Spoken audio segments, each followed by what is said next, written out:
आज मैं इस वसी सहरा में अकेला कैंप कैम्प करने जा रहा हूं। चारों तरफ सिर्फ रेत के टेले।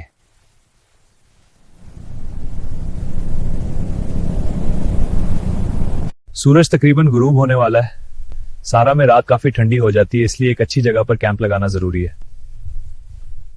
Perfect spot now for a well deserved sunset brew. अब मैं कुछ खुश्क लकड़ियां जमा कर रहा हूं ताकि आग जला सकूं। सारा में लकड़ी मिलना आसान नहीं होता, लेकिन खुशकिस्मती से यहां कुछ मिल गई है। With this, I'll have a fire soon. Survival's all about these little wins in the desert's game. आखिरकार आग जल गई।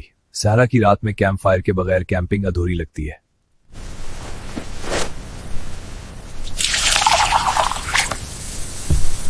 अब वक्त है कुछ सादा सा खाना बनाने का। कैंपिंग में शायद खाना सादा होता है, लेकिन खुली फजा में इसका जायका ही कुछ और होता है।